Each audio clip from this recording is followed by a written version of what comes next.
We even looked into creating a healthy baby formula. When I really dug into the weeds into creating something, there were all these legal things happening where you had to have X, Y, and Z. You had to have so much sugar, you had to have so much carbs, and it had to be it had to be either brown rice syrup or it had to be corn syrup, and it had to have seed oil fats. We couldn't add olive oil, and you couldn't get around it. And that's how the FDA would approve it and if it was suitable for a baby.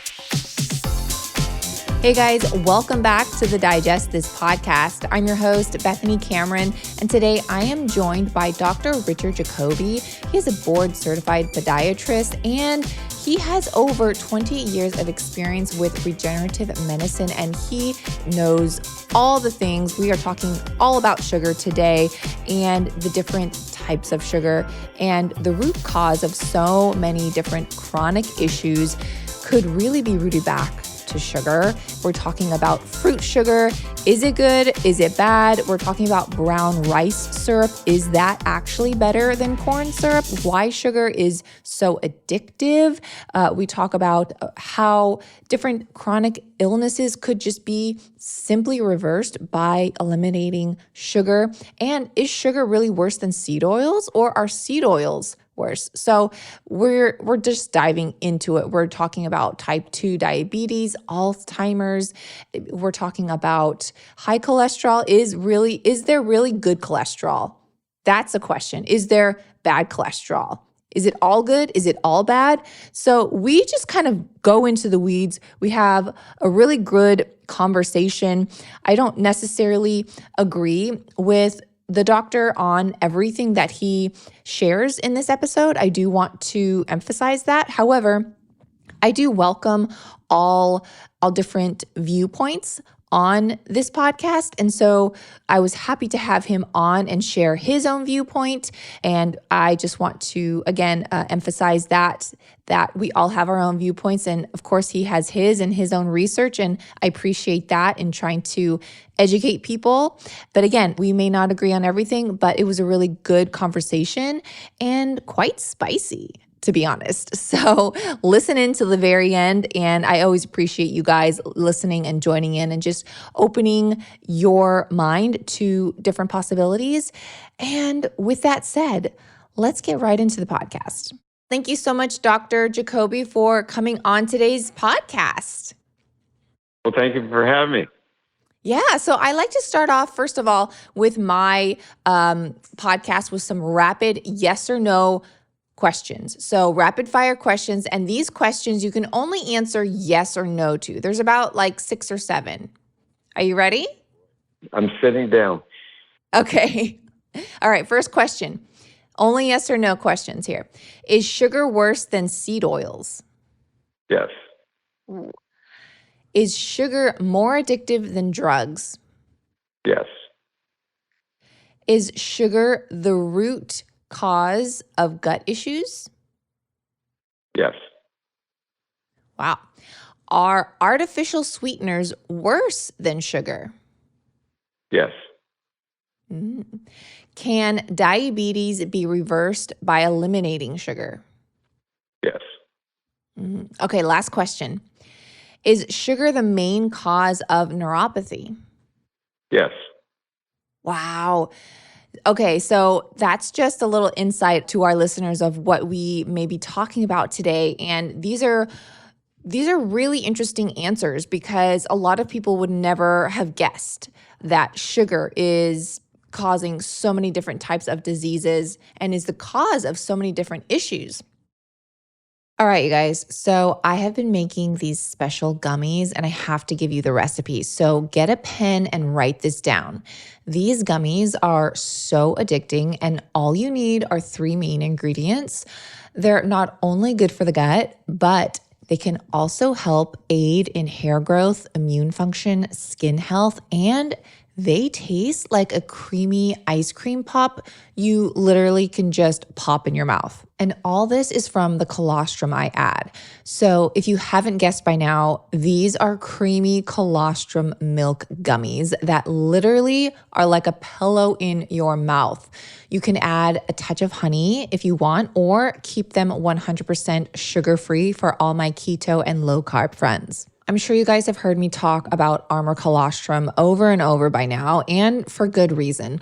It's been clinically shown to help guard against inflammation and everyday toxins and pollutants. Colostrum intake has also been linked to fewer respiratory tract and GI infections in children and adults. In fact, there are over 5,000 published studies documenting the benefits of colostrum and its ability to optimize health from when we are born all the way through our elder years. But Armor Colostrum is different from others on the market, and it's something I started taking back in March 2023, long before all the hype. They use a proprietary cold chain biopotent technology that distills over 200 functional nutrients, guaranteeing the highest bioactive integrity and bioavailability. Another thing I personally love about this company is that they only use the excess colostrum from grass-fed, pasture-raised, happy cows that are no longer needing it to supply their young. So you know you are not taking away from animals that need it. Only the surplus colostrum is used, and Armra makes sure they are getting only the best from healthy USA cows from family farms. Okay, so here's the creamy colostrum gummy recipe. Just get 2 tablespoons of grass-fed gelatin, 1 cup of your milk of choice, dairy or non-dairy, 1 tablespoon of honey, which is optional, and 1 tablespoon of Armra Colostrum's unflavored grass-fed colostrum. And you can save 20% if you use code DIGEST at checkout on their website. It's tryarmra.com. Again, that's code DIGEST, and that will save you 20%. So what you're going to do with the ingredients is first you're going to pour the milk into a small saucepan, sprinkle the gelatin over the top and allow it to bloom for 5 minutes. If you're using honey, you're going to add that now, and then you're also going to add Armra Colostrum to the pan. You're going to bring it to a medium heat while whisking. Just be sure not to boil it, just a medium heat. Now, once the milk is slightly warmed and everything is dissolved, just remove the pan from the heat and pour into any mold of choice or a glass dish. Then place the dish or the molds into the fridge for at least 2 hours or until set. Once set, just pop the gummies out into an airtight container, and then you're just going to return it to the fridge to store it. If you are using one large dish, then you can cut them into squares or whatever shape you prefer. If you haven't tried Armra Colostrum by now, here's your chance. You can save 20%. Just go to tryarmra.com and use code DIGEST to receive a special discount for my podcast listeners. That's tryarmra.com and use code DIGEST. Again, that's tryarmra.com and use code DIGEST at checkout. I was able to try Peak Tea's new coffee alternative a month before it actually launched, and I've been obsessed ever since. It's called Nandaka, and it reminds me of an upscale hot cocoa when enjoyed warm, but you can also add it to a smoothie for a creamy coffee alternative drink. It's designed to help hormone regulation, and who doesn't need a little hormone regulating these days? Am I right? This blend is infused with ceremonial Peruvian cacao to activate metabolism, functional mushrooms to enhance mood and promote cellular renewal, and fermented pu'er teas that provide calm, sustained energy. And if it's from Peak, then you already can trust it's organic, vegan, and non-GMO. And the best part is that there's no added sugar, preservatives, fillers, or quote, natural flavors that are commonly being added to teas and drink mixes these days, which is quite disturbing, honestly. So I know I can trust Peak Tea because they don't add any nasties or questionable ingredients. Plus, they triple toxin screen all their teas for purity, ensuring no mold, pesticides, heavy metals, or harmful chemicals are in their tea crystals. And yes, even though they're all certified organic, Peak Tea still takes the extra step to screen all their powders. So whether you drink coffee or not, I really think you'll be obsessed, just like I am, with their Nandaka coffee alternative. It's perfect hot or chilled. And this is really cool because they have a free 30-day return policy. So if you try something and you're not happy with it, just send it back for a refund. And you guys know I got a deal for you as well. So if you go to peaklife.com/digest, you can receive up to 15% off plus up to 2 free gifts. That's peaklife.com/digest to get a discount and some freebies. That's peaklife.com/digest. First of all, let's just dive into high fructose corn syrup. Now, a lot of people are pretty well aware, at least my listeners, that high fructose corn syrup is bad for us, right? And it causes all sorts of issues. Now, companies, however, are becoming more aware that consumers are not wanting high fructose corn syrup in our food. So they are replacing it with brown rice syrup. But is that really any better? No. Sugar is basically the root of all this problem. Human beings do not eat sugar, period. You only can process 1 teaspoon of sugar at any one time. That's 4 grams. And what does that mean? Why is that? Well, that's how we were wired. Let's go back to Lucy, our first primate, 3.2 million years ago. By the way, this is her anniversary this year. Don Johansson discovered her 50 years ago. And ironically, 50 years ago, roughly, high fructose corn syrup was introduced into the American diet. Kind of interesting, isn't it? Wow. Yeah. So did human beings eat sugar in the past? Yes, they did. But Lucy didn't. She is a primate, and she ate basically fat, meat, and that's what made us human. She branched away from the gorillas who just eat carbohydrates. That's all they eat.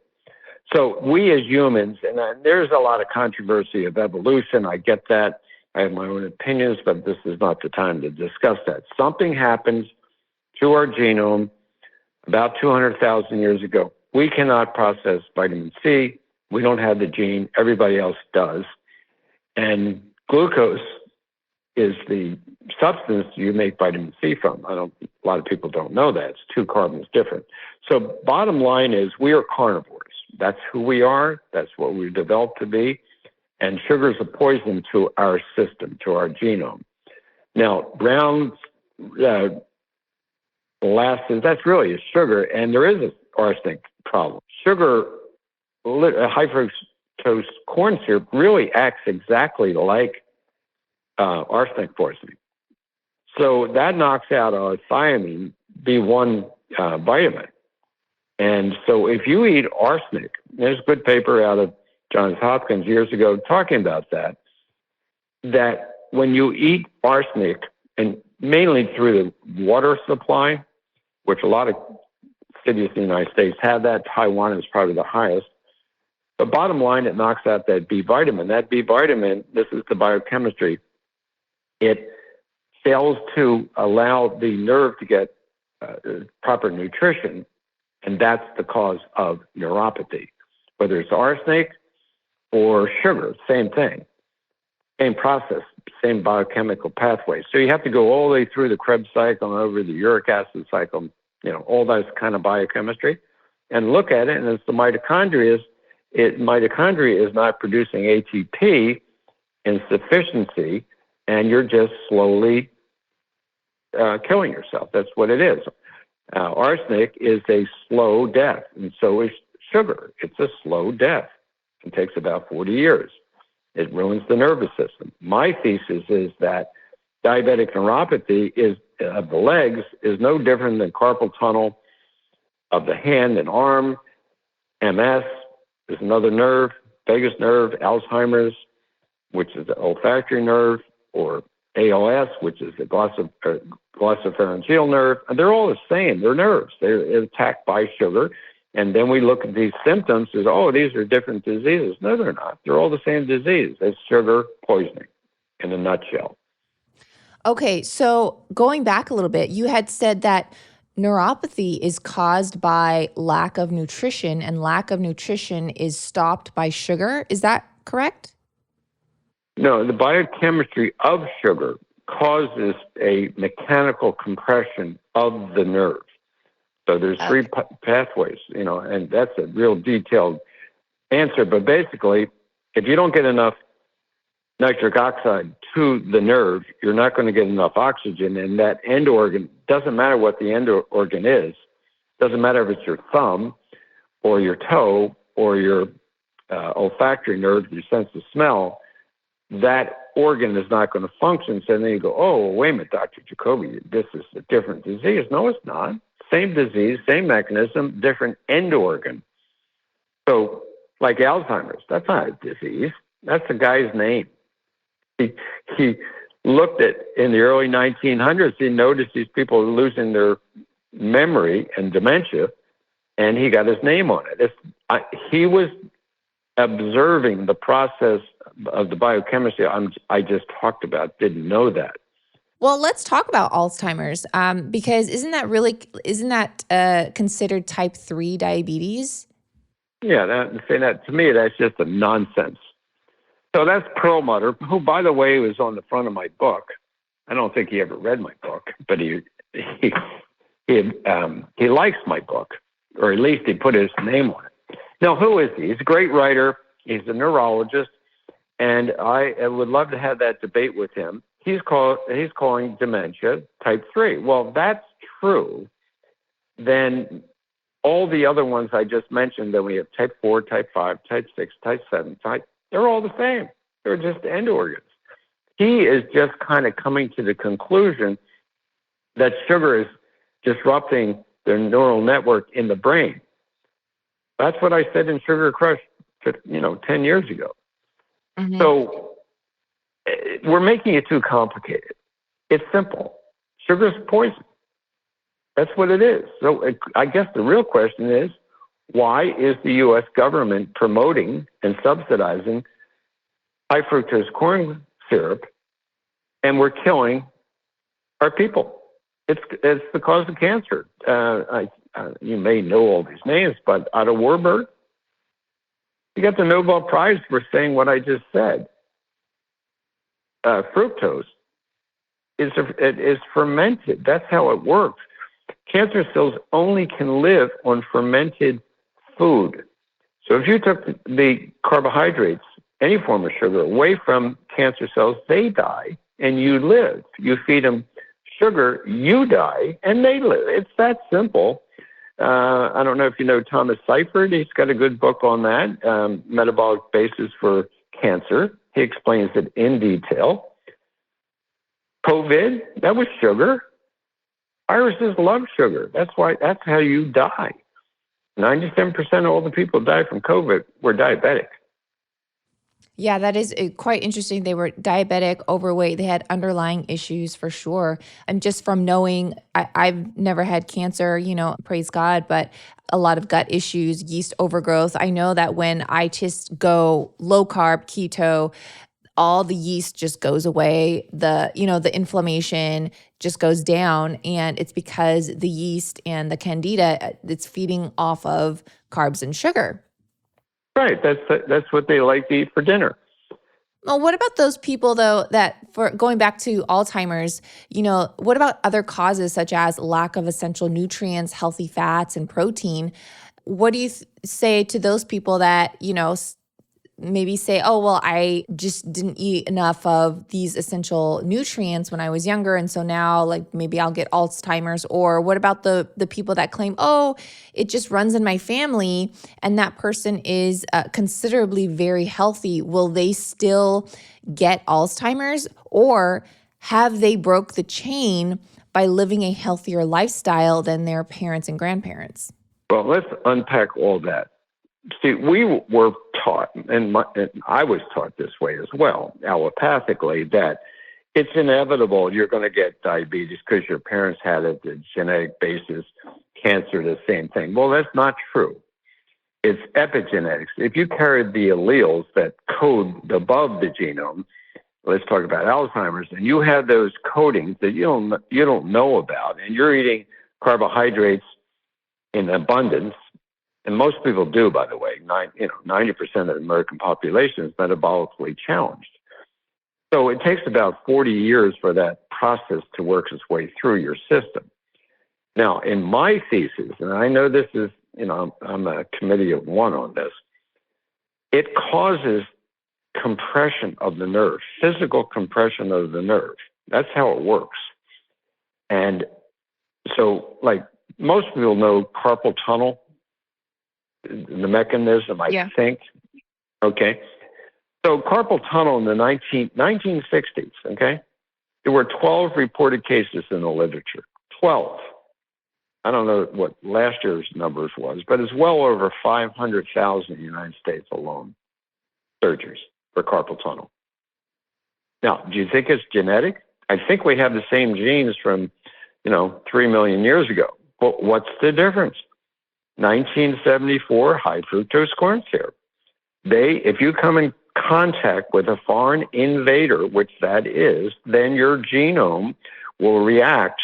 And if you have the alleles that's on the olfactory nerve, which is Alzheimer's, then you're going to express for that. If you have it on your vagus nerve, then you get MS.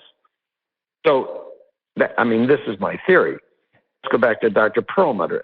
He has his new book, Dropping Acid. I don't know if people read that. It's a good book. He talks about uric acid, but uric acid is not cause. It's an effect of the Krebs cycle over into the uric acid cycle. So yes, you're going to have high uric acid, but the cause is still sugar. And just saying that we have type 3 diabetes is Alzheimer's, like I just said, then why would ALS not be type 4 and MS be type 6 or whatever the hell you want to call them? It's all the same. We're being poisoned. Why are we continuing this? And my answer is the food pyramid constructed by the USDA is a criminal organization. They're selling space on that. Now it's a plate, but it's the same deal. If you eat 6 to 11 helpings of carbohydrates, grains, and that kind of nonsense, then you will get these diseases. Even fruits and vegetables, that's another misnomer. Human beings never eat that stuff. They're carnivores. Yeah, I want to go into that. But going back into just the food pyramid, well, because so many, I would say, big food companies are, I feel like, in cahoots. There's a rotating door between them and pharmaceutical and the FDA.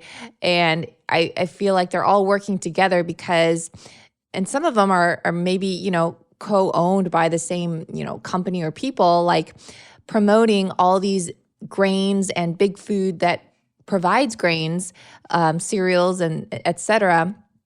And that's really what's feeding, the chronic illness. And then if you have a chronic illness, guess what you need? Now you need medication, and it's by the same company. And so it's just like a rotating, it's just this rotating door in a circle here. I couldn't agree more. That's exactly what happens. Now I think it happens. It starts in Iowa, the first caucus. Hi, Hillary, or who the hell ever's running for an office. Good to see you again. How much money do you need? Because they're going to bet on every horse, so to speak. So whoever wins, they own them. So then we have under the Farm Bill, which, by the way, is $1 trillion.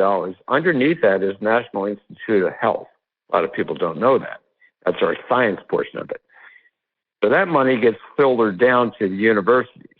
So a guy like me goes to university. Hey, I got a great idea. I have solved the problem. Oh, how did you solve it? Well, I think the food supply and the microbiome and glyphosate from Monsanto is causing a problem. Oh, guess who funds the university? Monsanto. Yeah. Now it's Bayer. And who makes what Bayer make?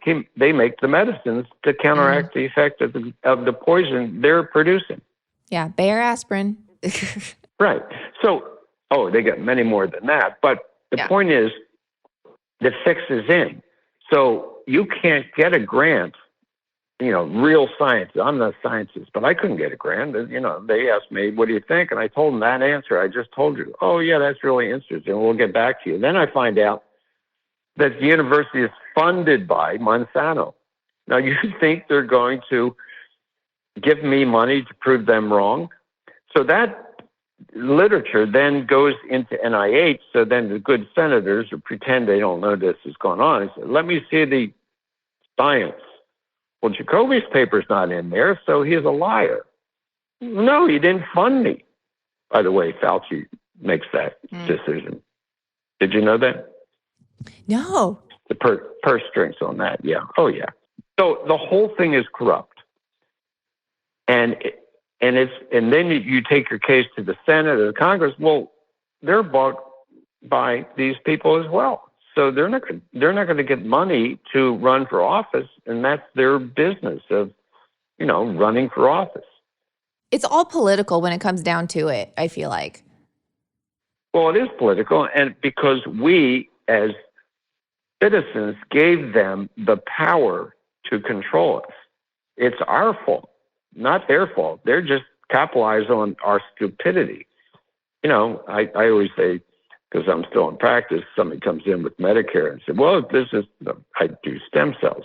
Well, that's not covered. And I said, well, I'm here to fulfill the lie that Lyndon Johnson told you. Okay? You voted for him. Oh, Medicare is going to take care of everything. No, they're not. They knew that. How could they possibly? It's just a big circle of crisis.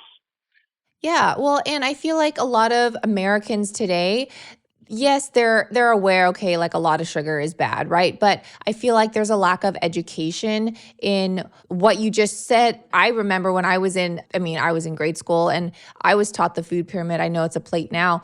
And we were taught that in school. We were taught that in health class. And it's, of course, now it should be flipped upside down. But who taught you that? A government agency. Those teachers don't know that stuff. They just repeat the lie. And if you don't agree with the lie, then you don't graduate. And that's the whole system right there. Acute high-level exposure to fluoride can lead to abdominal pain, nausea, vomiting, and even muscle spasms. So thankfully, this new fluoride replacement ingredient is just as effective for dental hygiene and much safer. So, what is this new ingredient? It's called hydroxyapatite, and it's the perfect replacement for fluoride and completely non-toxic. It's the active ingredient in Bite toothpaste non-toxic bits. Well, unlike fluoride, the hydroxyapatite works by remineralizing enamel from within, reaching the innermost part of a dental cavity, and binds to plaque and harmful bacteria in our mouth.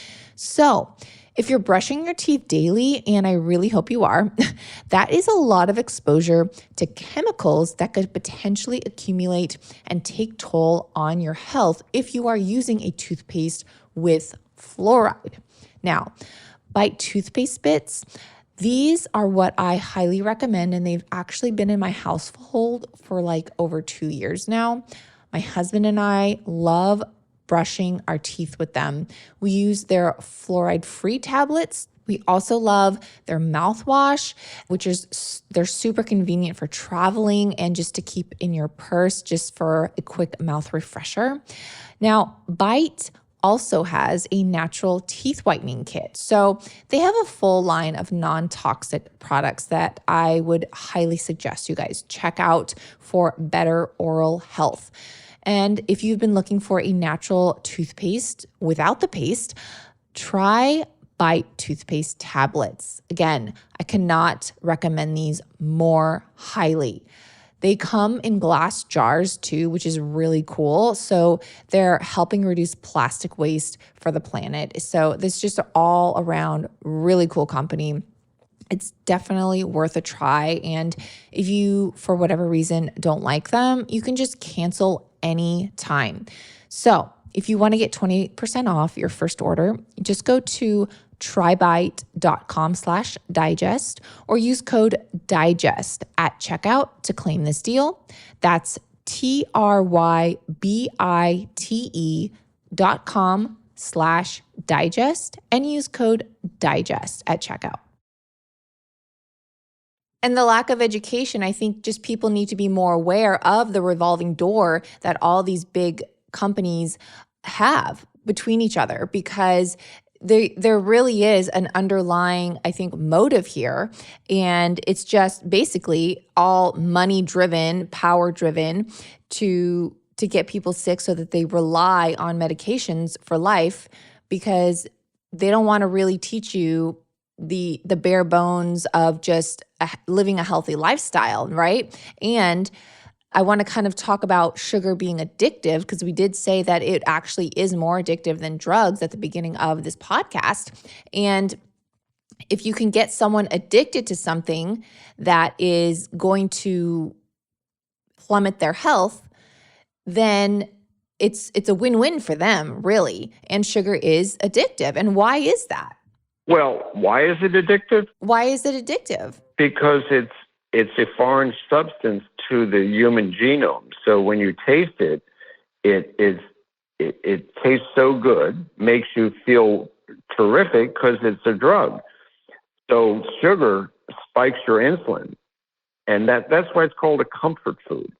It spikes your insulin, and it gives you euphoria. You get a lot of endorphins released and serotonin, all this dopamine and all this biochemistry. You feel great, but your insulin is sky high. So what does the body do? Then insulin comes, whoa, we got to get this sugar down. And then the insulin drops the sugar rapidly, and then we're depressed. And then, Big Pharma says, no problem, I'll give you some drug to modulate your anxiety and your depression. Well, it's the sugar causing the elevation and the roller coaster approach. So it's very, very lucrative, and I'm in the medical profession, and I should even say that I'm in the medical profession. Doctors are considered in the healthcare profession. We're not in the healthcare profession. We're in the pathology repair business. So there's an incentive for hospitals, the whole medical industry, to fix the broken things that happen from this poison. So you go to a doctor, and I'll give you a perfect example. A couple of weeks ago, I was keynote speaker for international interventional vascular surgeons. And I just have a very different point of view. And we got into this cholesterol. I used to say the cholesterol dilemma. No, the cholesterol fraud. And I'm at the convention. I'm giving a speech, and then one of the cardiologists says to me, "Well, you're wrong, because statin drugs have lowered morbidity in the United States." I said, "Are you kidding me? We spent a trillion, by the way, $1 trillion lowering cholesterol. Cholesterol does not cause cardiovascular disease. Sugar does." Yeah.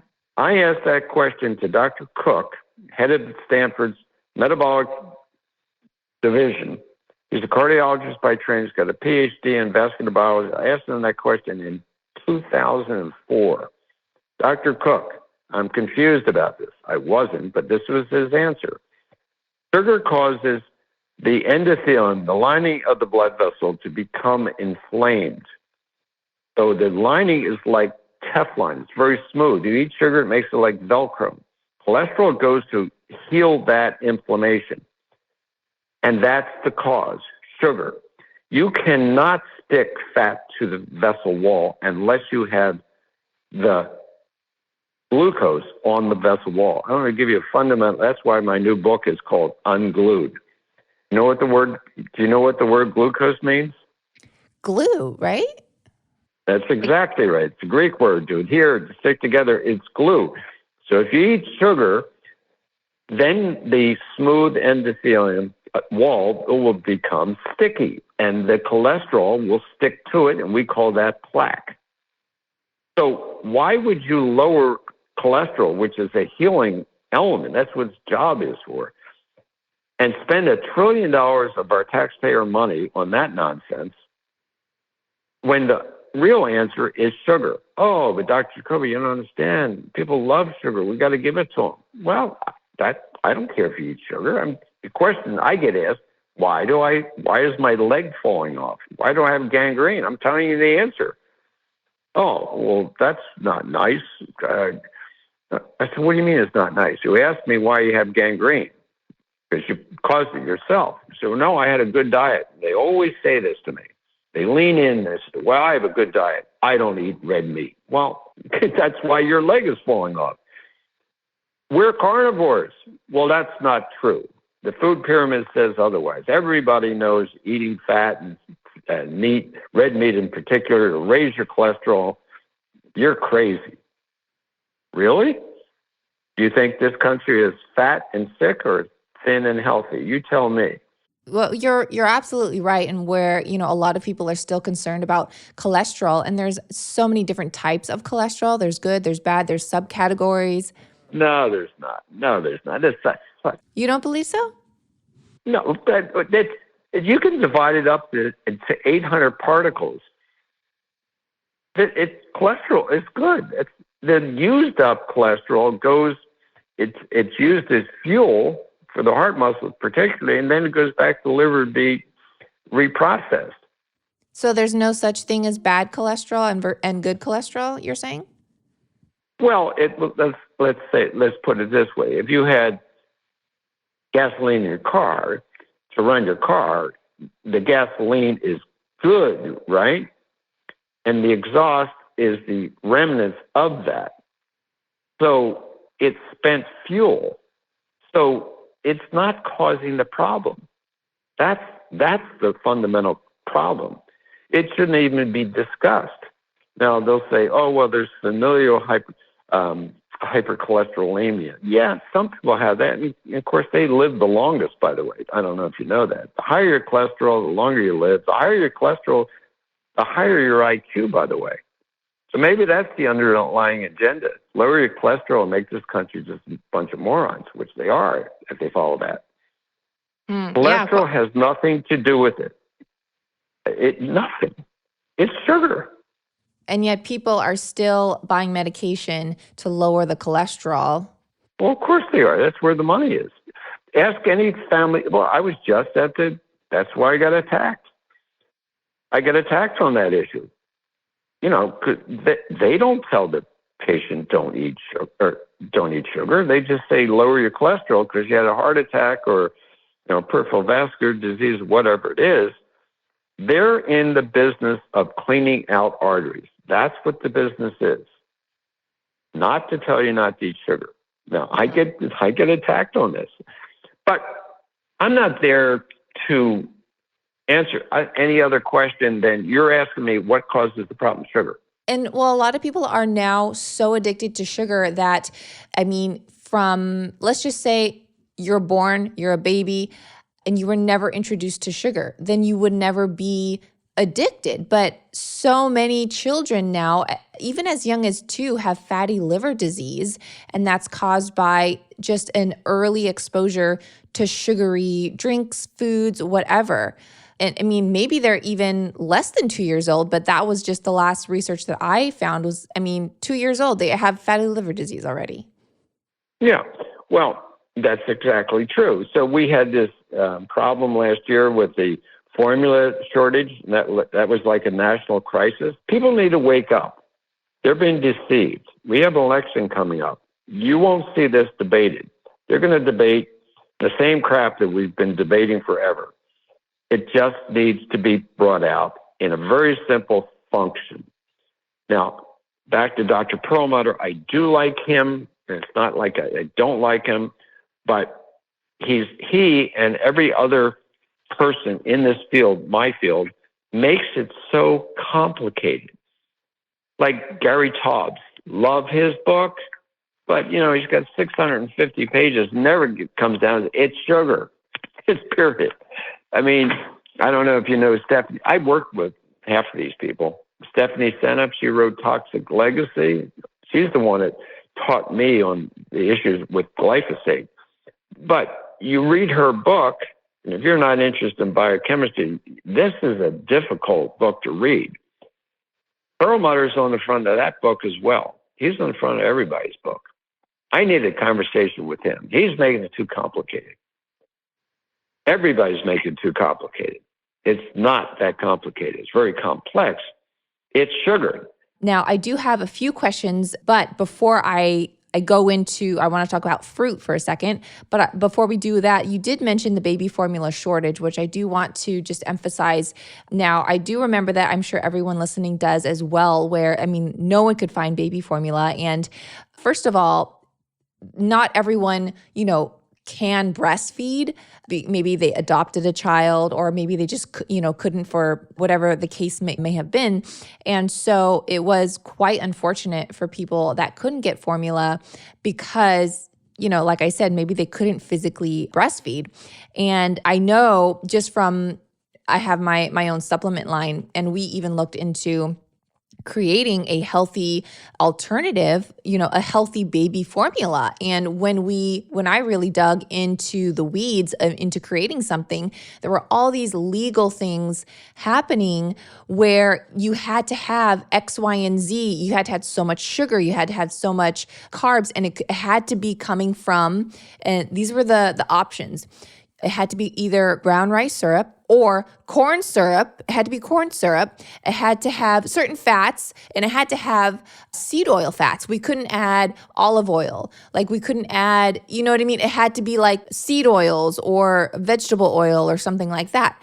And you couldn't get around it. And that's how the FDA would approve it. And if it was suitable for a baby. And I was like, well, no, I don't want all these things in it. Can we do healthier alternatives? And they said, no, you have to have like a seed or vegetable oil, like not a better alternative. And anyways, I'll stop my rant here, but they have to approve it to be sold as, quote, baby formula. And that, again, I'm sure a lot of people are aware, but if they're not, either brown rice syrup or corn syrup is the first ingredient in baby formula, maybe behind water or something. And that is when the baby is first introduced to sugar. First. So we're back to the fundamental question. Is it fat or is it sugar? That's a simple enough thing to answer. Now you have irritable bowel syndrome, all the rest of the stuff. Well, it's the easy answer to solve. Most people have IBS or on high carbohydrate diets or a vegetarian diet. They think they're eating healthy, but they're not, because their gut's telling them, don't eat that stuff. There are people now that are coming out, like Chaffee. He's a big proponent. Baker's another one. Go on a carnivore diet. 2 weeks, you'll see if that goes away. And most likely it will. Just eat meat. Oh, I can't do that. It's cholesterol. It's closed heart disease. See what I mean? They always have an excuse. I mean, just to your point on the gut issue, there's only two real fuels there, fat or sugar. So if you have an itis, this is the way I like to say it, if you have an itis and you're eating sugar, go off the sugar and go to the carnivore and see if your itis goes away. Pretty simple. What's the guy, Jordan Peterson?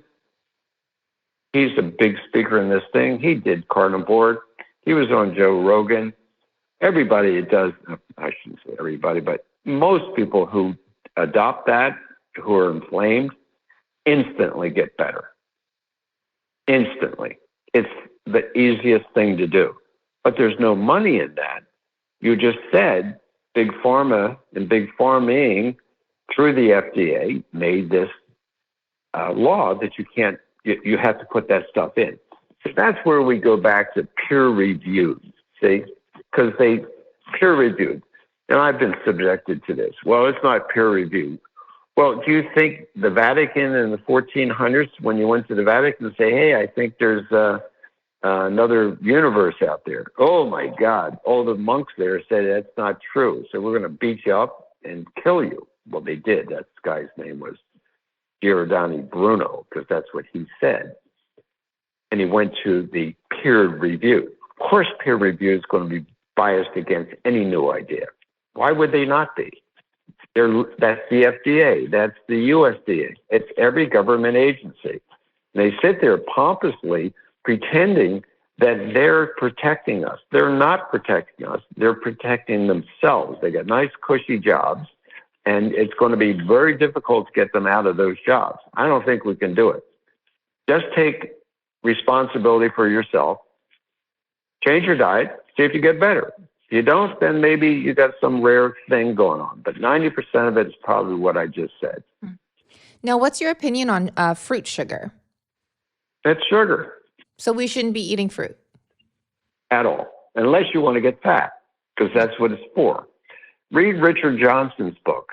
He has a book called Nature Wants to Make Us Fat. And that's true, and it's kind of an interesting title, but here's what it is. Bears, when they come out of hibernation, what's the first thing they eat? Fruit. Why? Because they're emaciated. They used up all their fat stores. So they eat fruits, ton of it. And then they go back to their carnivore ways and they go back to eating salmon. Human beings do the same thing. So fruit is there in our environment to help us survive the winter. And as we come out, we eat fruit, spikes your insulin. The fruit does, but the glucose does, and it just gathers fat on your body. That's how you do it. So if you want to be fat, eat fruit. I mean, I eat fruit. I love fruit, but what about all the digestive enzymes and the nutrients and the micronutrients? What do you say about that? It's all in meat. This is propaganda. It's all in meat. Nature's provided exactly what we need. Now, can you eat fruit? Yes, you can. You can eat anything. We're omnivores, basically, but if you want to be healthy, then you need to be on a fat-based diet that's natural meat. That's what it is. Do you eat fruit, doctor? If I want to put a few pounds on, yeah, I'll do that. Not often, because I wouldn't say I'm 100% carnivore, but I'm pretty much there. But you lose a lot of weight. What about dairy? Do you eat dairy? I do. You do. And so what's your opinion on that? Well, the problem with dairy in our society is because it's pasteurized. So most of the nutrients are knocked out of that. But I like cheese. I think that's good. I think anything, yogurt, if it doesn't have fruit in it. Most people don't like yogurt, so they love. Oh, I eat it every day. I love plain yogurt all the time. What, plain yogurt? Yeah, that's fine. Oh, yeah. That's good for your gut. Yeah. So let's go back to me trying to get because you're asking me, what about this? What about that? I asked that too. So let's put that to the scientific test. So I wanted to do that at a famous university. That's a long story. I won't go into that. But basically, I was asked to do that. And I did, and I lectured to them. And what was I proposing? I was proposing that the microbiomes, they could identify, there's about 1,000 organisms in your gut, 500 to 1,000. And they all have a genetic code. So I said, well, you could identify the code. I'm going to measure the electrical output on a nerve that I know how to do. And we're going to see which organism, lactobacillus or whatever, is going to either up the voltage on the nerve or decrease it, and see what you're eating. In other words, if you're eating carbs, does that increase your voltage or decrease it? Pretty simple experiment, wouldn't you say? Mm-hmm. Could I do that? Absolutely. I know how to do that stuff. Well, they didn't give me the grant. Why? Because they said, I think glyphosate is causing the voltage to go down on all these nerves, and that's the basis of the disease. Well, guess who funds the university? $300 million. Monsanto. Well, everyone does have to look at the funding, of course, and really look at, again, the underlying agenda. Well, wait a minute. The very people who are being accused of this fraud are funding our universities? That's criminal. Yeah, there's so many different things that a lot of people, and things are hidden too. Of course, they're not going to display that. Now, I did want to, just for time's sake, at the beginning of the episode, you had said that artificial sweeteners are actually worse than sugar. Now, what sweeteners are we talking about here? Are we talking about stevia and monk fruit? Or are we talking more about like aspartame and different things like that?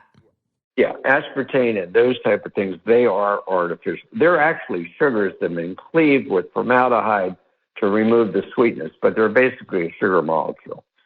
And that got pushed through the FDA under Reagan's administration, by the way.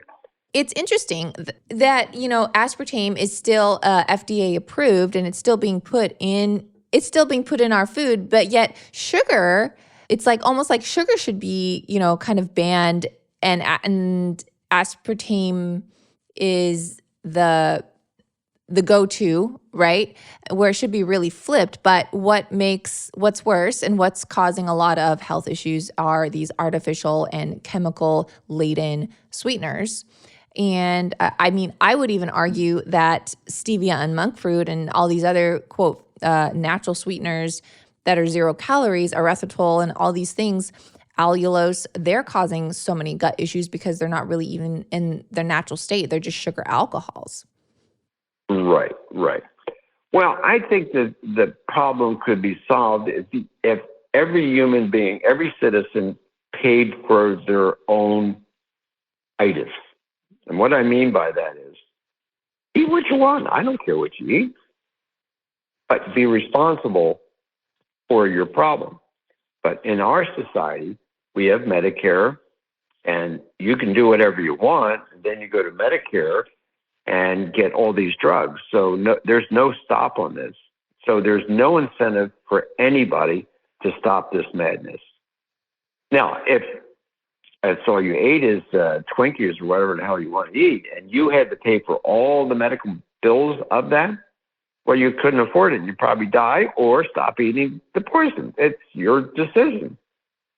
But when your government is lying to you and educating you into ignorance, that's all this NEA is. They're just taking this stuff, teaching our kids. We talked about that very early on, teaching the mothers, give them formula.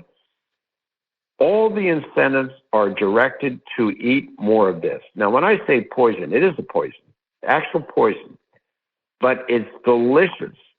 That's why arsenic is the drug of choice, or the poison of choice, because it's delicious. It's sweet. It's the same thing. So we just need a conversation, just like we're having. That's why your show is a great asset to the country. Let people hear both sides of it, not from some peer-reviewed nonsense like this cholesterol thing. That's where the diversion comes. Oh my God, my fraction ApoA and ApoB and this nonsense. Even Peter Attia, I read his book. I don't know. These are all good books, by the way, but he spends 100 pages on cholesterol. 100 pages. For what reason? And every doctor you go to, he's treating me for my cholesterol. That's not a disease. It's not. But what else are they going to do? Right? Oh, your cholesterol's high. Come in every 6 months. We'll measure it. Take your statin drug. Blah blah blah. The whole system's upside down.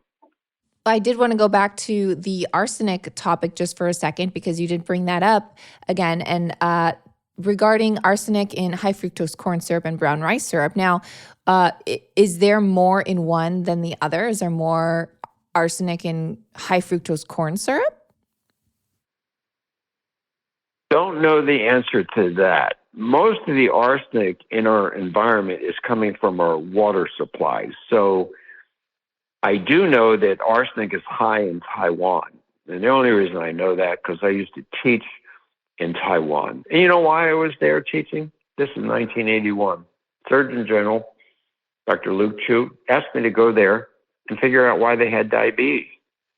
they didn't really have any diabetes in 1981. I said, I think it's your diet. I don't know exactly what it is. I spent on and off 3 years there. And it's sugar. That's first fast food restaurant in Taiwan was 1979. I'm there 2 years later and they got an epidemic. Isn't that interesting? It's the diet. It's so simple. But God, sugar tastes so good, doesn't it? That's why it's addicting. It is good.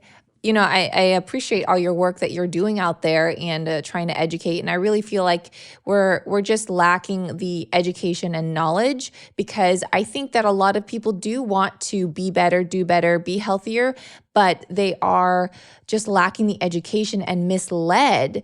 Even if they want to, they're getting in the wrong information. And so I think that education is really key here in knowing what is true and what is not. And I know a lot of people are trying to do good out there, and they're just trying to, just decipher everything and trying to know what's truth and what's not. And, it's something that we're all trying to do. And I appreciate, the work that, again, you're doing. And where can people find you if they want to learn more, if they want to get your book? Where can they go? Well, Sugar Crush, which really is 10 years old now, is on Amazon, Barnes & Noble. My new book, Unglued, will be out hopefully June 1st. And that'll be the same thing, Amazon and Barnes & Noble. There's some independent bookstores as well, but they're the main ones. Okay. All right. Awesome. Well, thank you so much, Doctor, for coming on the show again. And, continue doing what you're doing and educating and spreading the word. Thank you so much. Thank you. Thanks for listening to this episode of Digest This. If you enjoyed this episode, please leave a review in your podcast app to let us know. If you're ever wondering how you can support me and this podcast, sharing it with your friends and family is the best way. This is a Resonant Media production produced by Drake Peterson and edited by Mike Fry. To email the show, message us at digestthispod@gmail.com. See you next time. The content of this show is for educational and informational purposes only. It is not a substitute for individual medical and mental health advice and does not constitute a provider-patient relationship. As always, talk to your doctor or health team first.